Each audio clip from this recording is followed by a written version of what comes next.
الوفا news, رہیں خبروں سے باخبر۔ جامعہ کراچی یوم خواتین کے موقع پر سیمینار کا انعقاد کیا گیا۔ سیمینار کا انعقاد شہید محترمہ بے نظیر بھٹو چیئر جامعہ کے زیر اہتمام کراچی یونیورسٹی بزنس اسکول کی سماعت گاہ میں کیا گیا۔ سیمینار میں سابق وزیر اعلیٰ سندھ سید کامل علی شاہ مہمان خصوصی تھے۔ سیمینار میں سینیٹر ششی پلیجو، سعید غنی اور شرمیلا فاروقی نے بھی شرکت کی۔ سیمینار سے خطاب کرتے ہوئے سعید غنی نے کہا کہ بے نظیر بھٹو کی جدوجہد کی کوئی مثال نہیں ملتی۔ بے نظیر بھٹو ایک بہادر خاتون تھیں۔ وہ نہ صرف پاکستان بلکہ دنیا بھر کی خواتین کے لیے ایک رول ماڈل تھیں۔ صرف پاکستان کا فخر نہیں تھا، وہ مسلم دنیا کا فخر تھا، اور ایک ایسا اعزاز ان کے پاس ہے جو ساری زندگی جب تک یہ دنیا ہزاروں صدیوں تک چلتی رہے گی کوئی اسے نہیں چھین سکتا کہ وہ مسلم دنیا کی پہلی خاتون منتخب وزیر اعظم۔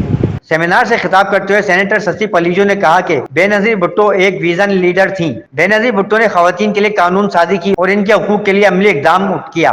انٹرنیشنل وومن ڈے کے حوالے سے منایا جا رہا ہے پوری دنیا کے اندر،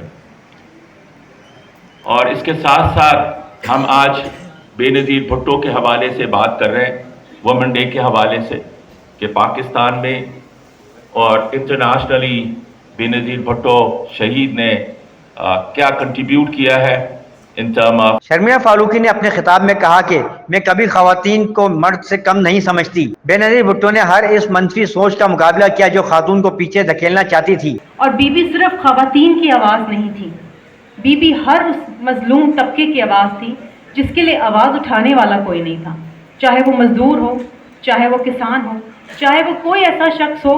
جامعہ کراچی کے وائس چانسلر خالد عراقی نے خطاب کرتے ہوئے کہا کہ خواتین کو صرف گھروں تک محدود نہیں ہونا چاہیے بلکہ معاشرے کی ترقی میں حصہ ڈالنا چاہیے۔ مہمان خصوصی سابق وزیر اعلیٰ سندھ قائم علی شاہ نے کہا کہ خواتین کو اپنے حقوق سے متعلق آگاہی ہونی چاہیے۔ خواتین کی تعلیمی ادارے میں پڑھنے کی بڑی تعداد خوش آئین ہے۔ قائم علی شاہ کا کہنا ہے کہ سندھ قدرتی وسائل سے مالا مال ہے اور بجلی کی پیداوار کو اتنا بڑھایا جا سکتا ہے کہ اپنی ضروریات کے بعد فروغ بھی کی جا سکتی ہے۔